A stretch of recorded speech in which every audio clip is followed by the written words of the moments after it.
पीछे काम कर दीजिए नहीं आप नहीं उठा। एक अध्याय जब पूरा होगा लोटे में आपने चावल डालने ये जब डालना भगवान की जय हो।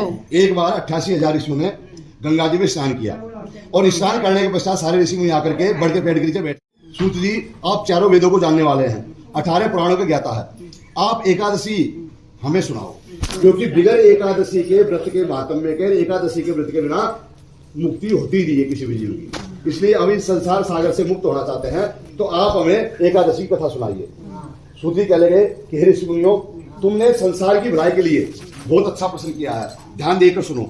सतयुग में एक महाभयंकर मूर नाम का राक्षस हो गया जी, और उस राक्षस ने इतना अत्याचार किया कि देवताओं को भी स्वर्ग छोड़ करके भागना पड़ा। सभी देवता उसके अत्याचार से दुखी होकर के शंकर जी के पास गए कि प्रभु इस दुष्ट का वध कीजिए। शंकर जी बोले कि इसका वध मैं नहीं कर सकता, हम इसका वध तो विष्णु भगवान कर सकते हैं। सब देवतागण विष्णु भगवान के पास गए और विष्णु भगवान की प्रार्थना की। जब वो प्रार्थना से भगवान प्रसन्न हुए तो उन्होंने कहा कि हे देवताओं, चंद्रवती नगरी में जो मुर नाम का राक्षस हो गया, उसने सारे देवताओं को, आप लोगों को वहां से बाहर निकाल दिया, तो उसको मारने के लिए और मुझे तुम्हारा दुख दूर करने के लिए और उससे युद्ध करना पड़ेगा। भगवान विष्णु उठे और युद्ध में आकर के उस राक्षस से युद्ध करने लगे।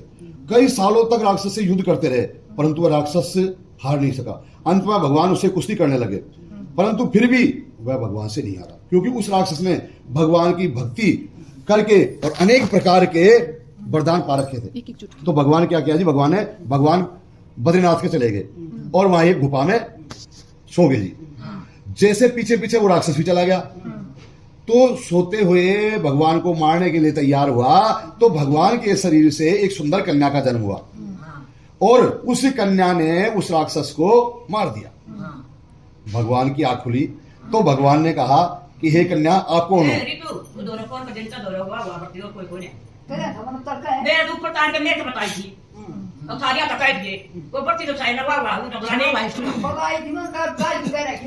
तो वो बोली,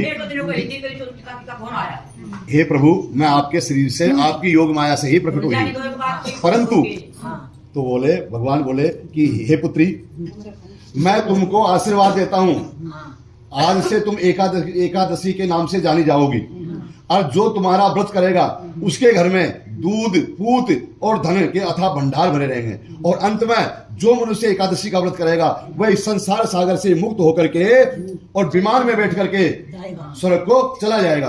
बोलो एकादशी माता की। उत्पन्न हुई है वो जी मंगशीर्ष के कृष्ण पक्ष की एकादशी उत्पन्ना, इस तरह एकादशी का प्रकट हुई, एकादशी माता उत्पन्न हुई है जी। अब मंगशीर्ष शुक्ल के मोक्षदा एकादशी के बारे में सुनिए।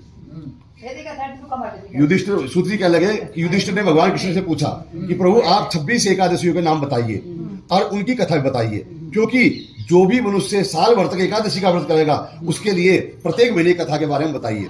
भगवान बोले कि सुनो युधिष्ठिर, प्राचीन गोकुल नाम के नगर में एक धर्मात्मा राजा था। वह राजा अपने माता पिता की खूब सेवा की, परंतु उसके पिता की मृत्यु होने पर उसको सपने में एक बार उसके पिता दिखाई दिए और उन्होंने कहा, पुत्र मैं नरक में पड़ा हुआ हूं, मैं कीड़ों के कुंड में पड़ा हुआ हूं और मुझे आप निकालिए। तो उसने हाथ जोड़ करके कहा कि हे पिताश्री, क्या उपाय करूं मैं जिससे आपकी मुक्ति हो जाए? उन्होंने कहा, बेटा तुम एकादशी का व्रत करो, और जो क्या नाम है मंगशीर्ष शुक्ल पक्ष में मोक्षदा एकादशी आएगी, उसका व्रत करना, और उस व्रत का द्वादशी के दिन मेरे लिए उस व्रत का पुण्य छोड़ देना, उस व्रत के पुण्य से मेरी मुक्ति हो जाएगी। उन राजा ने वैसा ही किया, एकादशी का व्रत किया, दूसरे दिन पारायण किया और हाथ में तिल जो लेकर के और संकल्प दिया कि जो मैंने एकादशी का व्रत किया है, इसका जो धर्म मुझे प्राप्त हुआ है ये मेरे पिता को प्राप्त हो जाए। इससे उसके पिता विमान में बैठ करके स्वर्ग को चले गए। बोलो एकादशी माता की जय।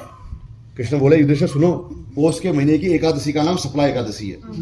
इसको जो भी मनुष्य करता है उसकी सारी क्रियाएं और सारे कार्य सिद्ध हो जाते हैं। एक बार चंपावती नगरी थी, वहां का राजा बड़ा ही बुद्धिमान था, गरीबों को दान देता, मंदिरों में जाता। उसके 4 पुत्र थे, परंतु एक पुत्र था उसका लुम्पक नाम का, वो बड़ा ही दुष्ट था। मांस वगैरह का सेवन करता था, वेश्याओं के साथ रहता था। पिता ने उसको कई बार अपना देश निकाल दे दिया, फिर भी वो आ जाता था। एक दिन क्या हुआ, वो घूमता रहा लुम्पक, और कहीं भी उसको कुछ चोरी करने के लिए, जारी करने के लिए, खाने के लिए कुछ नहीं मिला। तो वह दुखी होता हुआ और एक पीपल के पेड़ के नीचे जाकर के बैठ गया। जब उस पीपल के पेड़ के नीचे वो बैठ गया तो भूख लग रही थी उसको, और भूख के कारण वो बहुत दुखी था। तो जब भूख लगी और ठंड लगी तो क्या करे, तो उसने क्या किया, पीपल के नीचे बैठ करके राम राम राम राम राम, हे भगवान बचाओ, हे भगवान बचाओ, हे भगवान बचाओ, हे भगवान मुझे भोजन दो, हे भगवान मुझे भोजन दो, हे भगवान मुझे सर्दी लग रही है, मुझे ठंड लग रही है, मुझे बचाओ बचाओ। सारी रात वो भगवान का नाम लेता रहा। भोजन नहीं मिला था, सब कुछ नहीं। हाँ, और उस दिन एकादशी थी। उस रात्रि भर वो भगवान के नाम का कीर्तन करने से वह पापी, शराबी और जुआरी भी संसार से मुक्त होकर के वैकुंठ धाम को चला गया। इसलिए सुनो अर्जुन, जो कोई भूल से भी एकादशी माता का व्रत करेगा वह भी संसार सागर से मुक्त हो जाएगा। बोलो एकादशी माता की। युधिष्ठिर, पौष के महीने की शुक्ल पक्ष की एकादशी का नाम है पुत्र देने वाली एकादशी। जो भी स्त्री सूर्यों के पुत्र के लिए इसका व्रत करती है वह इस संसार सागर से मुक्त हो जाती है। इसलिए मनुष्य को श्रद्धा और विश्वास के साथ में और पुत्रदा एकादशी का व्रत करना चाहिए। एक राजा था, घोड़े पे सवार होकर के जंगल में चला गया। उसने वहां ऋषि का आश्रम देखा, आश्रम में गया और उस ऋषि के चरणों में दंडवत प्रणाम किया और उसने कहा कि हे ऋषिवर, मेरे घर में धन के अथाह भंडार भरे हुए हैं, धन की कोई कमी नहीं है, फिर भी मेरे कोई पुत्र नहीं है, क्या मेरे पुत्र की प्राप्ति हो जाएगी? उन्होंने कहा कि हे राजन, अगर तुम एकादशी का व्रत प्रारंभ करो, जो आने वाली पुत्रदा एकादशी है, तो आपके घर में पुत्र की प्राप्ति हो जाएगी। राजा ने व्रत करना प्रारंभ कर दिया और भगवान की ऐसी कृपा हुई कि 10वें महीने में उसके पुत्र की प्राप्ति हो गई। और राजा सारे जीवन एकादशी का व्रत करते हुए अंत में विमान में बैठ करके स्वर्ग को चला गया। बोलो एकादशी माता की जय। युधिष्ठिर, जो माह के महीने की एकादशी आती है इसका नाम षटतिला एकादशी है। इसमें 6 कार्य तिल से करने होते हैं। जल में तिल डाल के स्नान करना चाहिए, तिल का ही तेल लगाना चाहिए, तिल से ही भगवान की जोत लगानी चाहिए, तिल से ही हवन करना चाहिए और जल में डाल करके तिलांजलि भी तिल से ही देनी चाहिए, तिल का ही भोजन करना चाहिए और तिल का ही दान करना चाहिए। जो मनुष्य ये सभी कार्य तिल से करेगा वह इस संसार में धन, धान्य, पुत्र, पौत्र आदि से परिपूर्ण होकर के अंत में पार्षदों के साथ विमान में बैठ करके और स्वर्ग को चला जाता है। बोलो एकादशी माता की जय। बोलो कृष्णचंद्र भगवान की जय। भगवान ने फिर कहा कि हे धर्मपुत्र सुनो, माह के शुक्ल पक्ष की एकादशी का नाम जया है। एक बार क्या हुआ, स्वर्गपुरी में इंद्र के सामने गंधर्व गा रहे थे, अप्सरा नाच रही थी। तो पुष्पति नाम की गंधर्व स्त्री और माल्यवान नाम का वह दोनों के आपस में एक दूसरे को देखने लग गए और सभा में उनका गाना अशुद्ध हो गया, माल्यवान का। तो इंद्र ने कुपित होकर के कहा कि तुम दोनों जाकर के माल्यवान और क्या नाम है पुष्पति, दोनों जाकर के पृथ्वी पर राक्षस बन जाओ, ब्रह्म राक्षस बन जाओ, क्योंकि तुमने देवता की सभा में अपराध किया है। उस श्राप के वशीभूत होकर के और वे प्रेत योनि में आकर के संसार में घूमने लगे। जब प्रेत योनि मिल जाती है मनुष्य को तो मनुष्य भोजन भी नहीं कर सकता, पानी भी नहीं पी सकता, फल भी नहीं खा सकता, वो भूखा तसाया घूमता रहता है जी। तो एक दिन में घूमते घामते और एक आश्रम में गए। वहां आश्रम में जाकर के उस दिन जया एकादशी थी, खाने को कुछ मिला नहीं उनको, और वो सारी रात ठंड के कारण राम राम राम, भगवान बचाओ, भगवान बचाओ, भगवान बचाओ, हे प्रभु ठंड लग रही है, हे प्रभु भूख लग रही है, सारी रात में अनजाने में कीर्तन करते रहे जी। और वे भी संसार सागर से मुक्त हो गए। बोलो कृष्णचंद्र भगवान की जय। बोलो एकादशी माता की जय। भगवान कन्हैया बोले, हे युधिष्ठिर सुनो, फाल्गुन के महीने की एकादशी का नाम है विजया एकादशी। इसलिए जो भी मनुष्य इस व्रत को करेगा उसको हर एक कार्य में विजय प्राप्त होगी। धन में, मन में, काम में, घर में, व्यापार में, सब जगह उसको विजय की प्राप्ति होगी। इसी एकादशी के प्रभाव से राम जी ने रावण को मार करके और रावण पर विजय प्राप्त की थी। इसलिए मनुष्य को ये एकादशी का व्रत भी करना चाहिए। बोलो कृष्णचंद्र भगवान की जय। बोलो एकादशी माता की जय। भगवान बोले, हे युधिष्ठिर सुनो, फाल्गुन के महीने की एकादशी का नाम है आमला एकादशी। ये एकादशी का श्रेष्ठ महात्म्य होता है, क्योंकि शास्त्रों में ये विधान है कि आवड़ा एक ही रात में पक जाता है पूरा। इस एकादशी के प्रभाव से पूरे क्या नाम है आंवला, जितना भी वृक्ष होते हैं आंवले के संसार में, एक पेड़ के आंवले एक ही रात में पूर्ण पक जाते हैं जी। हाँ, ये आंवला जी। और इससे मनुष्य के सारे पाप भी नष्ट हो जाते हैं। एक बार वशिष्ठ ऋषि ने कहा कि देखिए, वैश्य नाम की नगरी में चंद्रवंशी राजा राज करता था। वह बड़ा ही धर्मात्मा था और उसकी पत्नी भी धर्मात्मा थी। बालक से लेकर के वृद्ध तक सभी आमल का एकादशी का व्रत करते थे। मंदिरों में कीर्तन होता था। परंतु क्या हुआ, एक दिन एक शिकारी जो हमेशा जीव हत्या करता था, वह भी कहीं उसको सोने का ठहरने का स्थान नहीं मिला और वह भी उस मंदिर के कोने में आकर के बैठ गया। उस शिकारी ने तो कुछ खाया पिया और भगवान का कीर्तन हो रहा था तो वो भी वहां बैठा रहा। तो भगवान का नाम उसकी कान में जाता रहा और वो भगवान के सारा कीर्तन सुनता रहा, भगवान के भजन। तो क्या हुआ, उसके प्रभाव से वह, उसकी आत्मा और उसके कर्म शुद्ध हो गए और वह अपने घर गया। और जाकर के जैसे उसने अपने घर में भोजन किया दूसरे दिन, और वो संसार से सुरक्षित आ गया। दूसरे जन्म में एकादशी के व्रत के प्रभाव से वह राजा बना और इतना बढ़िया राजा बना कि रोजाना गरीबों को दान देता, गौशाला में दान देता, मंदिरों में दान देता और माता पिता और वृद्धजनों की खूब सेवा करता था। एक दिन वह शिकार खेलने जंगल में चला गया। शिकार खेलने वो चला गया तो उसने मन में विचार किया नहीं और उसने जाकर के मलेच्छों को मार दिया, दंड दे दिया मलेच्छों को। तो मलेच्छों के मारने के पश्चात राजा के शरीर से सुंदर कन्या उत्पन्न हुई और उस सुंदर कन्या का नाम था आमल का एकादशी। और वह कन्या प्रसन्न होकर के और सभी मलेच्छों को उसने और बचे कुछ मलेच्छों को मार दिया और वह कन्या अंतर्ध्यान हो गई। राजा ने मन में विचार किया कि जो मेरे शरीर से उत्पन्न हुई है ये कौन है, और बाकी सभी मलेच्छों को इसने मार दिया, तो मैं क्या करूं, कौन देवी थी ये, इसके बारे में जानना चाहता हूं। उसी समय आकाशवाणी हुई कि हे राजन, तुम्हारे सत्कर्मों की रक्षा के लिए और इन मलेच्छों को मारने के लिए आमला एकादशी का प्रभाव विष्णु भगवान की कृपा से तुम्हारे शरीर से हुआ है। इसलिए जो भी कोई मनुष्य आमला एकादशी का व्रत पूजन करेगा, संसार की सारी विपत्तियां और सारे दुख भगवान उसके दूर कर देते हैं। बोलो कृष्णचंद्र भगवान की जय, बोलो आमला सिद्धि एकादशी माता की जय। कन्हैया बोले कि हे युधिष्ठिर, चैत के महीने की नाम का है, एकादशी का नाम है पाप विमोचनी। जो भी मनुष्य गलती से जाने में अनजाने में, रात में दिन में, सोते समय, खाते समय, बोलते समय जो भी पाप होते हैं, उन पापों से ये एकादशी मुक्त कर देती है। एक बार मानधाता राजा ने पूछा लोमस ऋषि से कि प्रभु आप मुझे बताइए कि ये तपस्या करने से क्या प्रभाव पड़ता है और किस प्रकार के पाप दूर होते हैं, और मैं तो भगवान शंकर की पूजा करता रहता हूं, तो मुझे पूजा में क्या फल मिलता है इसके बारे में मुझे ध्यान नहीं है। तो आप बताइए मैं क्या करूं जिससे और मुझे पुण्य मिले और मैं इस संसार में अपने पितरों को मुक्त करते हुए, और क्या नाम है, मैं भी विमान में बैठ करके स्वर्ग को जाऊं। लोमस ऋषि ने कहा कि सुनो राजन, जो तुम भगवान शंकर की पूजा कर रहे हो, पूजा करते रहो, पर साथ में आत्मा का मोक्ष करने वाली पाप मोचनी एकादशी से तुम्हें एकादशी का व्रत प्रारंभ कर दो। क्योंकि भगवान कृष्ण ने गीता में कहा है कि वृक्षों में तो पीपल का वृक्ष हूं, व्रतों में एकादशी का व्रत हूं, तो इनसे बड़ा दुनिया में कोई भी नहीं है। आप इस पाप मोचनी एकादशी का व्रत करोगे तो आप भी सुखी हो जाओगे और आपके पितर देवता भी इस संसार से मुक्त होकर के वैकुंठ धाम को चले जाएंगे। बोलो एकादशी माता की जय, बोलो कृष्णचंद्र भगवान की जय। भगवान कृष्ण बोले युधिष्ठिर सुनो, चैत के महीने की नाम का है, एकादशी का नाम है कामदा एकादशी। हाँ, चैत के महीने की। एक बार गुरु वशिष्ठ से राजा दिलीप ने पूछा। वशिष्ठ जी बोले कि प्रभु, एक भोगीपुर नगर में पुंडरीक नाम का राजा राज करता था। उसकी सभा में बहुत गंधर्व गा रहे थे, परंतु गंधर्व अशुद्ध गा रहे थे।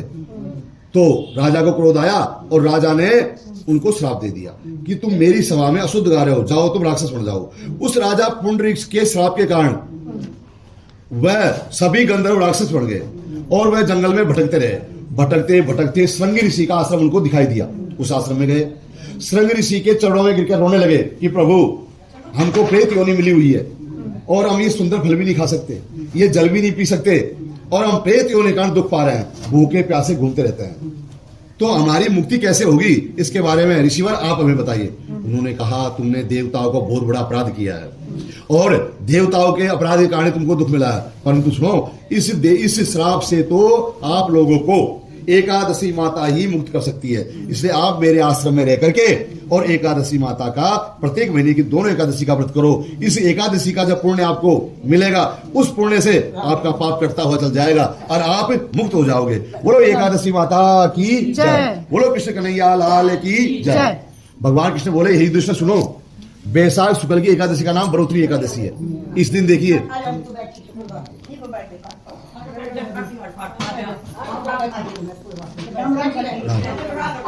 देखो भूमि के दान से बड़ा दान है तिल का दान, तिल से बड़ा सोने का दान है जी, और सोने से बड़ा अन्नदान है, और अन्नदान से बड़ा कन्यादान है, और कन्यादान से बड़ा बढ़ोतरी एकादशी का व्रत है। क्योंकि जो कोई सूर्य ग्रहण के समय सोने का दान करता है, वह दान का प्रभाव बढ़ोतरी एकादशी का व्रत करने से मिल जाता है। इसलिए सभी मनुष्य को चाहिए कि दशमी के दिन थोड़ा भोजन करे, फिर एकादशी का व्रत करे, और एकादशी के व्रत के पश्चात द्वादशी को चावल और अन्न का दान करे, और वो दान करने के पश्चात फिर भोजन करे। इस विधि से जो कोई बढ़ोतरी एकादशी का व्रत करेगा, उसके हजारों गुणा भूमि दान से भी ज्यादा पुण्य प्राप्त हो जाता है। बोलो कृष्णचंद्र भगवान की जय। भगवान कृष्ण बोले कि ये धर्मपुत्र, बैसाख शुक्ल पक्ष की एकादशी का नाम है मोहिनी एकादशी है। वशिष्ठ जी ने कहा कि एक भद्रावती नगरी थी, वहां का राजा राज करता था धनपाल, पर उसी नगरी में जो उनके उस व्यापारी के 5 पुत्र थे, उनमें से बड़ा पुत्र महापापी था, जुआ खेलता, दारू पीता था, नीच कर्म करता था, और माँ बाप की सेवा भी नहीं करता था। तो उसके क्या नाम है, एक दिन राजा के सिपाहियों ने पकड़ करके और उसको अपने नगर से बाहर निकाल दिया। वह एक दिन जब जंगल में खाने को कुछ नहीं मिला उसको, तो घूमता घूमता कोटन्य ऋषि के आश्रम में पहुंचा, और ऋषि के चरणों में बैठे कहने लगा, प्रभु मैंने बहुत पाप किए हैं, और इन पापों से मेरी कैसे मुक्ति होगी, क्योंकि मैंने जीवन में माता पिता की सेवा भी नहीं की, गाय को अन्न का टुकड़ा भी नहीं खिलाया, कुत्ते को भी मैंने भोजन नहीं करवाया, यहाँ तक कि श्राद्धों में काग को भी मैंने भोजन नहीं करवाया, तो मेरी मुक्ति कैसे होगी। जैसे ही मैंने आपके आश्रम में कदम रखा, इस आपके आश्रम में आते ही मुझे ज्ञान हो गया कि मैंने तो सारे जीवन पाप ही पाप किया है। माता पिता की सेवा भी नहीं की, गौ माता की भी सेवा नहीं की, और गरीबों की सेवा नहीं की, मैंने तो लोगों को लूटा ही लूटा है। अब मेरी मुक्ति कैसे होगी प्रभु, बताइए। मैं आपकी शरण में आ गया हूं, मैं पापी हूं, अज्ञानी हूं, मेरे पाप को आप ही दूर कर सकते हो। ऋषि बोले कि इस आश्रम में तपस्या के प्रभाव से आपको ज्ञान हो गया, तो आप आश्रम में रहकर ही एकादशी का व्रत करो, और एकादशी का व्रत करने से ही आपकी मुक्ति हो जाएगी। बोलो कृष्णचंद्र भगवान की जय, बोलो एकादशी माता की जय। फिर भगवान कृष्ण बोले, हे दुष्टा सुनो, जेठ के महीने की नाम का एकादशी का नाम है अपरा एकादशी। जो अपने माता पिता की सेवा नहीं करता, अपनी बहन बुआओं का सम्मान नहीं करता, और एकादशी का व्रत नहीं करता, ऐसा मनुष्य नरक में जाता है। क्योंकि देखिए, संसार सागर है अगर माता पिता एक नाव है, जिसने भी की सेवा प्रेम से उसका तो बेड़ा पार है। जिसने दुखाई आत्मा उसकी नैया मझधार है, माता पिता परमात्मा मिलने न दूजी बार है। संसार में सारी चीज दोबारा मिल सकती है, माँ बाप दोबारा नहीं मिल सकते, और जिसने माँ बाप की सेवा नहीं की, वह मनुष्य नरक में जाता है। तो इसलिए जो मनुष्य से माँ बाप की सेवा नहीं की जिसने, और माँ बाप उसके परलोक चले गए हैं, तो अब माँ बाप की सेवा कर नहीं सकता, तो उस दोष को दूर करने के लिए उसको इस एकादशी का व्रत करने से भी मुक्ति हो जाती है। बोलो विष्णु भगवान की जय।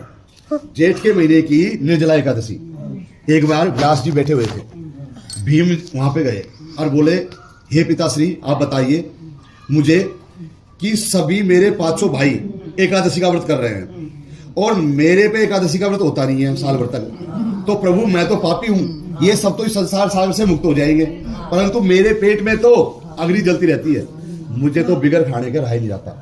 अब आप मुझे बताइए कि मेरे सारे भाई मुक्त हो जाएंगे और मैं इस संसार में पाप भोगूंगा, तो बताइए इस मेरे दुख का कारण बताइए, कि ऐसा उपाय बताइए कि मुझे भूखा भी नहीं रहना पड़े और मेरी मुक्ति भी हो जाए। तो व्यासदेव जी बोले कि हे भीम सुनो, अगर तुम्हारे मन में श्रद्धा है तो तुम एक एकादशी जेठ की निर्जला एकादशी का व्रत करो, जो 24 एकादशियों के पुण्य को देने वाली है। उसने भीम ने कहा कि हे तातश्री मैं अवश्य करूंगा। तो भीम ने भी निर्जला एकादशी का व्रत किया। तो व्रत करने की जब तैयारी करी तो उसने व्यासदेव जी से बोला कि प्रभु मुझे प्यास लग रही है, मैं कैसे जल पीऊं? उन्होंने कहा जल नहीं पीना, आपको गूठे के तजनी के बीच जो गड्ढा होता है इसमें जल भर के एक बार पीना होता है, 1-2 बूंद। उन्होंने कहा मैं मर जाऊंगा। बोला भगवान पे भरोसा रखो, आप मरोगे नहीं, इतना ही जल पीना है। तो मेरे को तो बार बार भूख लगती है, प्रभु क्या करूं? बोला तुम आंख बंद करके आसन पे बैठ जाओ और ओम नमो भगवते वासुदेवाय इसका जाप करते रहो, तो भगवान आपको हिम्मत देगा और आपके पापों से मुक्त हो जाओगे और आपका 24 एकादशी का पुण्य भी मिल जाएगा। तो भीम ने वैसा ही किया, नेत्र बंद करके ओम नमो भगवते वासुदेव का जाप करता रहा और सारे दिन वो बैठा रहा भगवान के सामने। और जैसे ही उसने एकादशी का व्रत किया, वह भी 5 पांडवों के साथ में इस संसार से मुक्त होकर के वैकुंठ धाम को चला गया। बोलो एकादशी माता की जय, बोलो विष्णु भगवान की जय। भगवान कृष्ण बोले कि हे धर्मात्मा युधिष्ठिर, आषाढ़ के महीने की एकादशी का नाम है योगिनी एकादशी। अलकापुरी नगरी में भगवान शंकर के भक्त रहते थे कुबेर जी, और कुबेर है जी रावण का भाई, और भगवान शंकर ने इसको खजाने का मालिक बना दिया। तो लक्ष्मी पूजन जो सभी करते हैं द्वारे इधर, जो कुबेर का पूजन नहीं करते उनका खजाना भरता नहीं है जी कभी। इसलिए लक्ष्मी पूजन वाले दिन कुबेर जी का पूजन भी करना चाहिए। तो भगवान शंकर ने कुबेर को धन का मालिक बना दिया और उनको कुबेर को कैलाश के साथ में ही राज्य दे दिया। तो कुबेर क्या करता था, रोजाना भगवान शंकर के ऊपर 1111 फूल रोज चढ़ाता था। उसका नियम कई सालों से चल रहा था। जो माली उसके पुष्प लेकर आया करता था, उसकी नई नई शादी हो गई। और माली ने क्या सोचा कि राजा कौन सा, कुबेर राजा कौन सा पुष्प गिनाएगा, वो एक फूल लेकर के कम लेकर के आ गया। तो राजा मंत्र बोल करके एक एक फूल भगवान शंकर पे चढ़ाता रहा। जब 1110 फूल चढ़ गए, एक फूल कम पड़ गया। कुबेर ने क्या किया कि अपनी आंख को भगवान शंकर के ऊपर चढ़ा दिया। भगवान शंकर साक्षात प्रकट हो गए वहां पे, और भगवान ने कहा कि कुबेर, मैंने तुमको धन का मालिक तो बनाया ही है, परंतु जो भी मनुष्य एकादशी के दिन और दीपावली के दिन तुम्हारा ध्यान करेगा कुबेर का और मेरा ध्यान करेगा, उसके घर में धन धान्य की कभी कोई कमी नहीं होगी। दूध पूत और धन धान्य से उसका घर परिपूर्ण रहेगा। भगवान शंकर आशीर्वाद देकर के कुबेर को और अंतर्ध्यान हो गए। कुबेर पूजा से उठा और कुबेर ने उस माली को श्राप दे दिया कि जा दुष्ट, तूने मेरे इष्ट देव की पूजा में भंग डालने के लिए, बाधा पहुंचाने के लिए, मेरी पूजा को खंडित करने के लिए फूल कम लेकर आया। जा मूर्ख, तू पृथ्वी पर जाकर के कोढ़ी हो जा। वो अपनी पत्नी सहित और यहाँ अपनी पृथ्वी लोक पे जन्म ले लिया, कोढ़ी हो गए जी। उनके कोढ़ों में से राद मवाद सब निकलती रहती, न खा सकते, न पै सकते, और न सो सकते, न आराम कर सकते, और हमेशा दुखी रहते। दुखी होते होते दोनों पति पत्नी उत्तराखंड में गए और देवप्रयाग पहुंच गए। और देवप्रयाग में जाकर देखा कि एक किसी ऋषि का आश्रम था। वो डरते डरते आश्रम के अंदर गए। वहां पर मधुमक्खियां भिड़भिड़ा रही थी। जैसे ही मक्खियों ने रात मवाद और खून देखा, मक्खियां उनके ऊपर टूट पड़ी। वो जोर से चिल्लाने लगे। तो मार्कंडे मुनि ने आवाज सुनी। मुनि आए मार्कंडे, उन्होंने मंत्र बोले, मक्खियों को दूर किया और उनको बिठाया, दोनों पति पत्नी को, और उनसे कहने लगे कि तुम इतने दुखी क्यों हो? उन्होंने कहा प्रभु आप अंतर्यामी है, आप हमारे बारे में सब जान सकते हो। मार्कंडे मुनि ने ध्यान लगाया और देखा इन्होंने तो भगवान शंकर का बहुत बड़ा अपराध किया है और कुबेर ने इनको श्राप दिया है। तो उन्होंने कहा कि सुनो हेम माली, तुम दोनों ने भगवान शंकर की पूजा में बहुत भयंकर अपराध किया है। तुम एक फूल कम लेके गए, उसके कारण तुमको श्राप मिल गया। अब इस श्राप से तो तुमको एकादशी का व्रत ही मुक्त कर सकता है। उन्होंने आश्रम में रहे वो, और उन्होंने एकादशी का व्रत किया, और वह भी संसार सागर से मुक्त होकर के वैकुंठ को चले गए। बोलो एकादशी माता की जय, बोलो कृष्णचंद्र भगवान की जय। भगवान बोले युधिष्ठिर सुनो, आषाढ़ शुक्ल पक्ष की एकादशी का नाम देवसेनी एकादशी है, और इस एकादशी का व्रत करने से मनुष्य को मुक्ति मिल जाती है। एक बार भगवान सूर्य वंश के मानदाता ने और गुरु वशिष्ठ से पूछा कि प्रभु इस एकादशी का क्या महात्म्य है। कि सुनो, एक बार राजा बलि था। राजा बलि ने 99 यज्ञ कर लिए और 100वां यज्ञ करने लग गया। 100वां यज्ञ करने लगा जब वो इंद्र को बड़ी चिंता हुई कि अगर इसके 100 यज्ञ पूरे हो जाएंगे तो मेरा सिंहासन ये ले लेगा, इंद्र ये बन जाएगा बलि।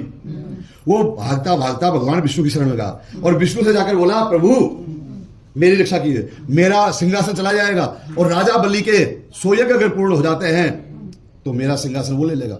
मैं आपका दास हूं, मेरे दास के लिए और मैं अपने भक्त की रक्षा के लिए आप कुछ कीजिए। तो भगवान ने क्या किया, बामन का रूप धारण कर लिया। 52 इंच के भगवान हो गए जी, और भगवान उसकी सभा में जाकर पहुंच गए। सभा में गए तो राजा का नियम था, यह करने से पहले राजा गरीबों को दान करता था, साधु संतों को, ब्राह्मणों को जो मांगे वही दान करता था। तो भगवान वामन आए, भगवान वामन ने कहा कि जी मैं भी आपसे कुछ वचन मांगता हूं। उन्होंने कहा दान ले लो जो लेना आपको। बोला नहीं, पहले वचन भरो, अगर वचन भरोगे तभी दान मांगूंगा। जैसे ही वो वचन भरने लगा, जल हाथ में लिया सागर में, तो वामन ऋषि के गुरु शुक्राचार्य, उनको शंका हो गई कि ये तो कोई भगवान ही हो सकते हैं जो चालाकी कर रहे हैं, संकल्प वचन भरवा रहे हैं। उन्होंने क्या किया, उस सागर के तूतरू में बैठ गए, शुक्राचार्य छोटे से बन गए। तो जल आया नहीं, जल नहीं आया तो वचन भरे नहीं जाएंगे। तो भगवान ने क्या किया, कुसा को उठाया, डाब को, और उसमें घुस दिया। उसमें जैसे वो अंदर चलाया, वो शुक्राचार्य की आंख में लगा और आंख फूट गई, शुक्राचार्य बाहर निकला है और पानी गिरा, संकल्प ले लिया। 3 वचन भरते ही भगवान ने विराट रूप धारण कर लिया। और विराट रूप धारण करके भगवान ने 1 कदम में पाताल और 1 कदम में सारी भूमि नाप ली। भगवान क्या लगे कि हे राजन, 3रा कदम पैर कहां रखूं मैं? बोला महाराज मेरे सिर पर रख दो। सिर पर रख दिया तो उसका यज्ञ भंग हो गया। तो उसको बलि को पाताल लोक का राजा बना दिया। अब राजा बना दिया तो भगवान प्रसन्न हो गए कि बलि, तुम जानते हुए कि मैं आपके साथ में छल कर रहा हूं, फिर भी आपने वचन भरे हैं, तो मेरे दर्शन खाली नहीं जाते कभी। भगवान के दर्शन कभी खाली नहीं जाते। आपको कुछ वरदान मांगना हो तो मांग लो, मैंने आपका यज्ञ तो। उन्होंने कहा महाराज, जिसके सामने भगवान भिखारी बन के आ जाए, उससे बड़ा इस संसार सागर में कौन होगा? मैं आपसे क्या मानूं? क्योंकि जन्म जन्म मुनि जतन कराई, अंत रामपुर आवत नाई। मनुष्य जन्म सारे जिंदगी भर राम का नाम लेते रहते हैं, पर अंत समय भगवान का नाम नहीं आता। और मेरे सामने नाम क्या, साक्षात भगवान खड़े हुए हैं, क्या मांगू मैं, बताओ? उन्होंने कहा नहीं मांगते तो मैं देता हूं। उन्होंने कहा अगर आप देना ही चाहते हो ना, तो आप, मैं 4 महीने सोऊंगा और 4 महीने आप मेरी चौकीदारी करोगे। ठीक है जी। भगवान ने कहा तथास्तु।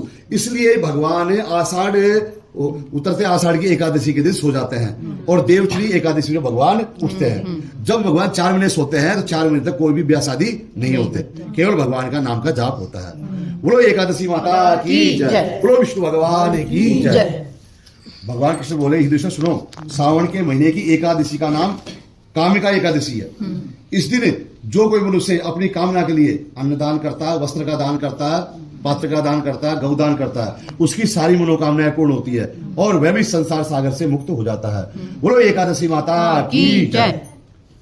भगवान कृष्ण बोले, युधिष्ठिर, सावन के महीने की शुक्ल पक्ष की एकादशी का नाम है पुत्रदा एकादशी। ये पुत्र को देने वाली है। एक महीजित नाम का राजा राज्य करता था, परंतु वह बड़ा धर्मात्मा था। उसका पुत्र भी एक दुराचारी था, वह भी क्या नाम है, कुकर्मी था, और वह भी चोरी करता था, जारी करता था, गरीबों को तंग करता था। परंतु गलती से वह भी श्रावण की एकादशी में भूल से भूखा प्यासा रह गया और उसको भी पुत्रदा एकादशी का व्रत करना पड़ गया। इस व्रत के प्रभाव से वह भी संसार सागर से मुक्त हो गया। बोलो श्री कृष्णचंद्र भगवान की जय, बोलो एकादशी माता की जय। भगवान कृष्ण बोले कि भादवे की एकादशी का नाम अजा एकादशी है, और ये एकादशी जो भी मनुष्य मन इच्छा या मन में जो सोचेगा उसको वैसा ही फल मिल जाएगा। अगर घर में पुत्र नहीं होगा, पुत्र की प्राप्ति होगी। अगर घर में धन नहीं होगा, धन की प्राप्ति होगी। अगर घर में सुख सुविधा नहीं होगी, सुख सुविधा की प्राप्ति हो जाएगी।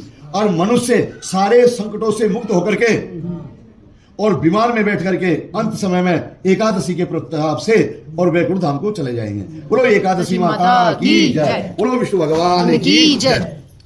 भगवान कृष्ण बोले, युधिष्ठिर सुनो, भादवे की एकादशी का नाम वामन एकादशी है, और इस दिन भगवान क्या है, करवट बदलते हैं। राजा बलि के यहाँ चौकीदारी करते रहते हैं, सोते हैं वहां पे, तो करवट बदलते हैं। तो इस एकादशी का नाम प्रवर्तनी एकादशी भी है। इस एकादशी के दिन भगवान विष्णु की और लक्ष्मी की और पीपल की जो पूजा करते हैं, उनके घर में यमदूत कभी नहीं आते। उनके घर में जो भी मनुष्य रहते हैं वह सब इस संसार में सुखी संपन्न होकर के अंत में विमान में बैठ करके स्वर्ग को चले जाते हैं। बोलो एकादशी माता की जय, बोलो कृष्णचंद्र भगवान की जय। आश्विन शुक्ल पक्ष की इंदिरा एकादशी।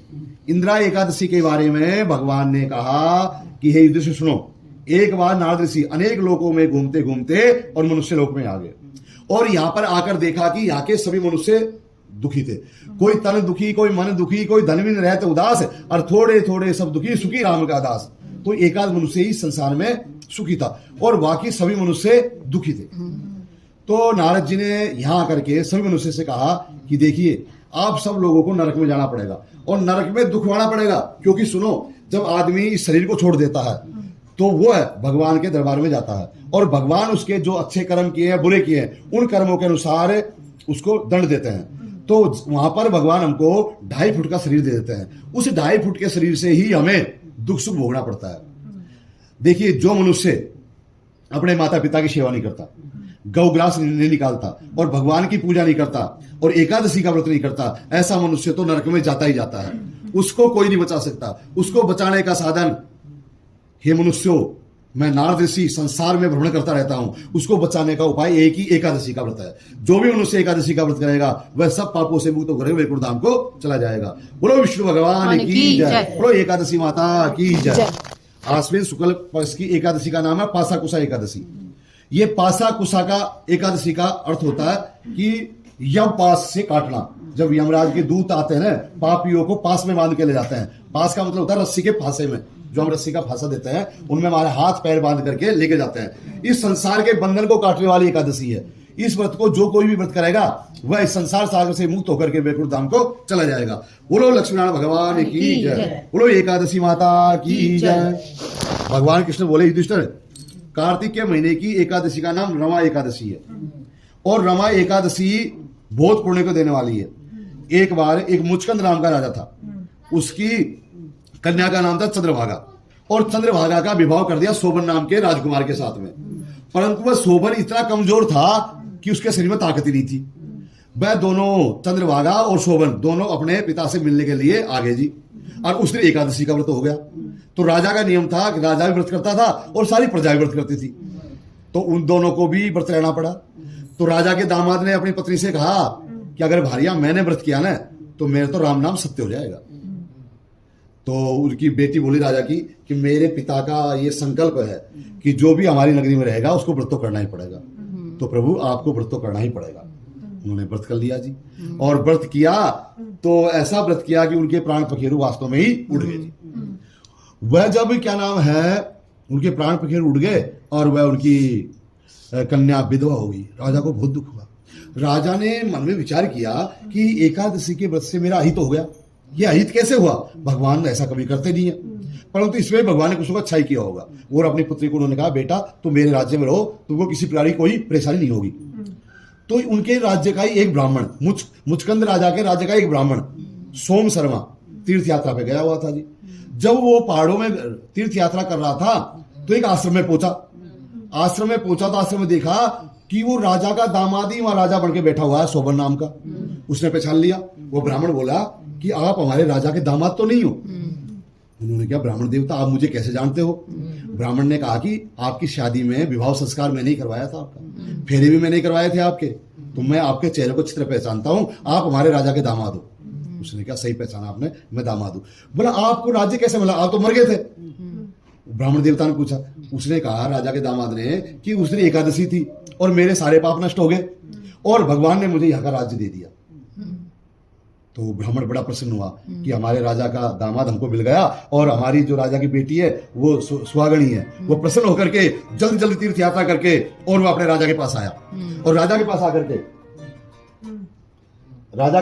के और राजा से कहा, राजन आपका दामाद जिंदा है और वो तो कैलाश पर्वत में पहाड़ों पर राजा बन करके बैठा हुआ है और आपको याद करता है, आप चलो। राजा बड़ा प्रसन्न हुआ, उनकी पत्नी भी बहुत प्रसन्न हुई और राजा अपनी बेटी को ले जा करके वहां गया।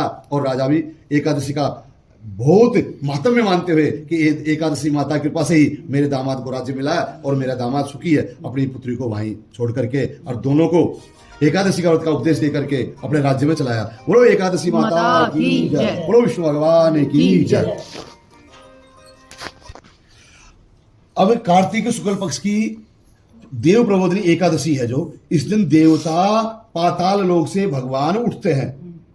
राजा बलि के द्वारपाल बनते हैं भगवान, वह उठ करके और उठते हैं। तो भगवान जब उठते हैं तो सारे मनुष्य के संसार के सारे कार्य होने शुरू हो जाते हैं।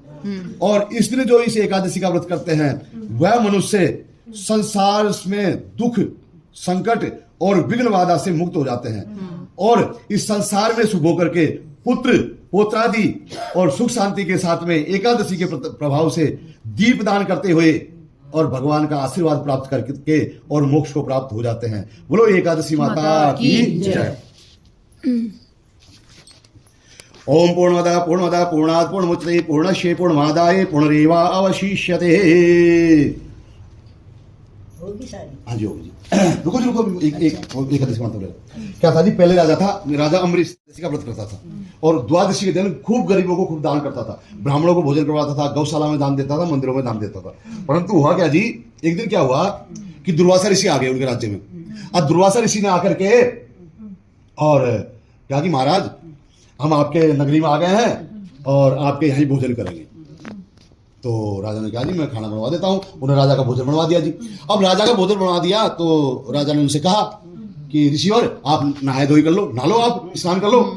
तो वो दुर्वासा जी बहुत देर लगा दी स्नान में। तो राजा ने मन में सोचा अम्बरीश ने कि आज द्वादशी 5 मिनट की और बची है, अगर इस समय मैंने पारायण नहीं किया द्वादशी का, जो मैं कई सालों से एकादशी का व्रत कर रहा हूं, तो मेरा एकादशी का व्रत खंडित हो जाएगा, टूट जाएगा।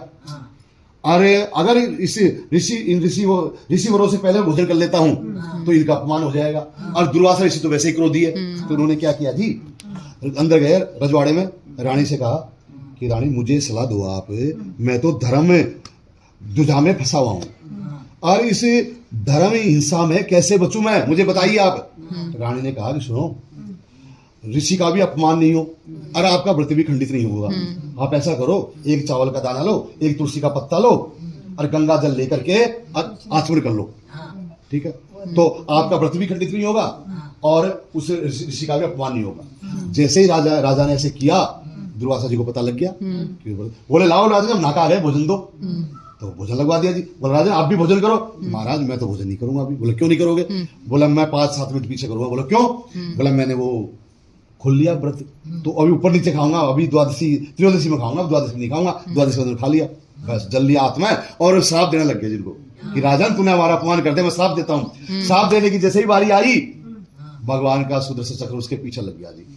और आगे आगे वो दुर्वासा जी ऋषि, पीछे पीछे वो चक्र भागते गए जी भगवान शंकर के पास गए। भगवान शंकर ने कहा मैं नहीं बचा सकता, विष्णु की शरण में जाइए। भागता का ब्रह्मा जी के पास गए, ब्रह्मा जी बोले मैं भी नहीं बचा सकता। फिर भागते भागते वो क्षीर सागर में गए, भगवान वो बोले विष्णु कि मैं भी नहीं बचा सकता। अब तो आपको मेरा भक्ति बचा सकता है, क्योंकि मैं भी भक्ति के बस में ही हूं जी, ठीक है, तो उन्हीं के शरण में जाओ। वो भागते भागते राजा अम्बरीश के आए कि राजन मुझे बचाओ, ये चक्र मुझे काट देगा। उन्होंने कहा मैं क्यों बचा सकता हूँ जी, भगवान की प्रार्थना करो। बोला मैं सब भगवानों के पास होया, आप ही मुझे बचा सकते हो। उन्होंने कहा ये चक्र सुदर्शन चक्र, आप जाइए और भगवान विष्णु के पास जाइए। तो कहावत आती है जी कि अति लोभ हो न कर्तव्य लोभ नैव परित्यजेत, अति लोभ करेण न चक्रो भ्रमति मस्तके, कि मनुष्य को ज्यादा लोभ नहीं करना चाहिए। आदमी मान सम्मान का लोभ करेगा नरक में जाएगा जी, धन का लोभ करेगा बेईमानी करेगा जी, ठीक है ना जी।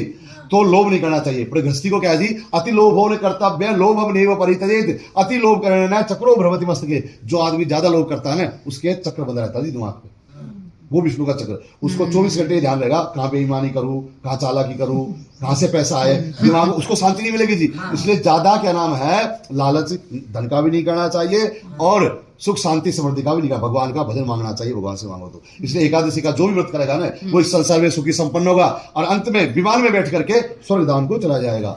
ओम श्री कृष्ण चरणार्पणम मस्तु हो। सारे कपूर